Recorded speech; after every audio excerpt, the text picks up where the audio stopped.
Hello friends, welcome to Scout the Pages. Let's do quick reviews for the 12 books that I read in December 2023. One day I feel alright. The next I'm looking for the light, for the light, for the light. We're gonna go in order of when I finished them, and I will put a graphic up on the screen with my detailed rating and content warnings as well for those who need it. If you don't need it, don't look. The first book I finished is volume 1 of Smoke and Shadow. This is part of the Avatar Last Airbender comic series. I really enjoyed this book. I think I enjoyed it just as much as the others, which I gave 5 stars, so we'll see what Compile says, but my guess is gonna be it's around a 4 or 5 star. This book was really good. I really enjoyed it. I think we're getting back on track. I think the Rift, I kind of was losing that passion. I think the Rift was great, and I still think it's like a 5, 4.5 star range. I just didn't think it was as sucker punchy as the first series within this giant collection. I will be finishing out the next 2 volumes in January because I just ended up not getting to them for the rest of December. Next, I read the 8th book in the Guardians of Gaul, which is The Outcast by Kathryn Lasky. Absolutely loved this book. Probably my favorite in the whole series now. I know I say that for all of them, that it's probably my favorite, but I think this one truly is my favorite for the entire series.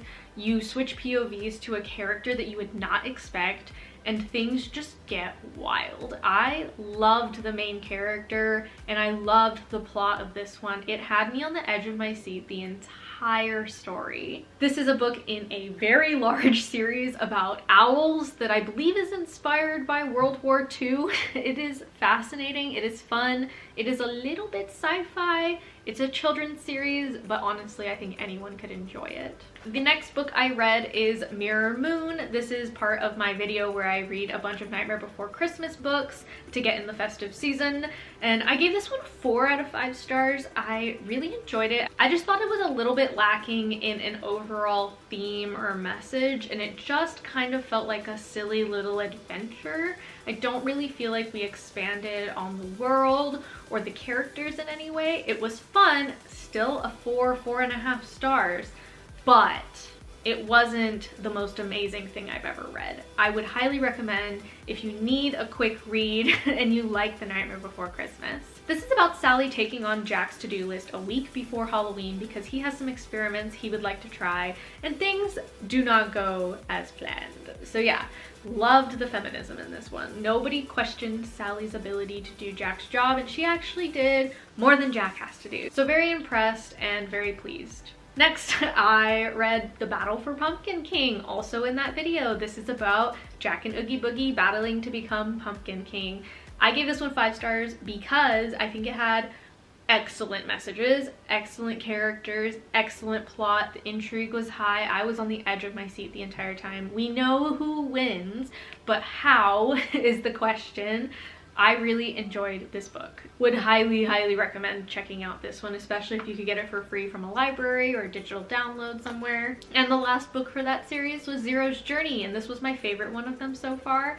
I gave this 5 stars as well, but this is like 19 volumes in an omnibus, so it makes sense. This one had a lot of plot, so much character, so much world building. This one is perfect for the holiday season because it takes place in Christmas Town.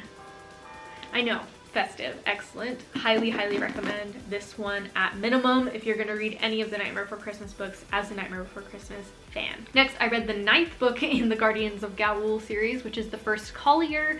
A lot of people really hated this book in the series because it takes a jump back in time. This owl world believes very strongly in these mythologies, in their history, and this book is taking us to that history and putting us in the eyes of owls that lived at that time. And honestly, I really enjoyed it. I know a lot of people really didn't like it. I think this one was really good for its own reason. I liked getting a little break from the Guardians of Gaul usual plotline. I liked going back in time. I liked seeing the history. I did not like the ending, I will say. I agree with some of the critiques about the end. I will not spoil it. but I do agree with that. I just really enjoyed Civ's perspective, and I loved the overall theme that was really heavy-handed in this one about motherhood. I don't know why this book went so hard on motherhood, but it did, and it hit home. It hit home for me. 5 out of 5 stars. Next, we have a very strange book, which is Welcome to Forest Island. I got this on my Kindle through Libby. Not knowing what it was, I thought it was going to be a quirky graphic novel, and I was wrong. It's an art book, and it is not art for me. That's what I'll say. Not my style. This one was a strange read, definitely. Then we have Okie Dokie Donuts, Open for Business. This is a cute little graphic novel. It seems like it's for a pretty young audience. Again, a Libby late night download on my Kindle, and I read it pretty quickly. It was fine. I just think the plot wasn't fair. I did not agree with this woman testing this machine, but using literal trash in it to make donuts and being like, see? A machine can't make donuts like a person can. There's no love in it, but she put like literally trash, like dumped a trash can into it and was surprised the donuts didn't taste good. That I didn't agree with. You can see I'm a little salty, but here's my final rating. This is what it went through on Compile after I have filmed this because I need to become less salty to rate it. But yeah, it was fine. If you have a middle school kid, they probably will enjoy this. Next, I read Lily the Thief. This is a graphic novel. It's very D&D style. It's got that medieval times. It has hit points and stuff like that. There's little weapons. It's about a little thief, and I really enjoyed this book. It was really fun. I really don't have any critiques for it. It was just a nice little adventure, honestly, and I really loved the relationship between Lily and her like guardian, mentor, whatever he is. Like, they obviously have a lot of love between them. I really liked this book and I would highly recommend it. Twistwood Tales. I thought this was going to be like Over the Garden Wall, but it was not. This is more of short stories. They are short graphic novels with each page to sometimes 2 pages is its own little twist on a fairy tale or a pun or a joke.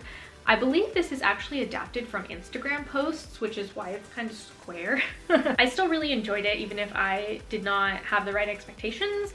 It was really funny, it was quirky, and I liked that in the back there's like a little number list of looking for items that they hid, like little pictures that they hid within each of the tales. So you have to like look for the butterfly hidden in the overall page. I thought that was cute. Overall, a very leisurely, fun, quirky little read, and it did have some introspective moments, kind of like Hilda, or I guess a little bit of Over the Garden Wall, but less eerie for sure. If that sounds interesting to you, this was really cute, and it's kind of funny, and there's like a plague doctor, and it's just funny. It's just really funny, okay? Check it out for that reason. I also finished the audiobook for Tress of the Emerald Sea by Brandon Sanderson. I'm starting a video series in 2024 where I am reading Brandon Sanderson's entire Cosmere. I won't finish it in 2024, but I'm gonna try to do as many as I can. I started with this one because it's the one that I think I would like the most. It is the most within my genre. It seemed an easy read. It was quirky and compared to Stardust, which I really enjoyed. So I gave this a try and I really enjoyed it. Here's my final rating. This is going to have its own individual video. You will see this video out next week.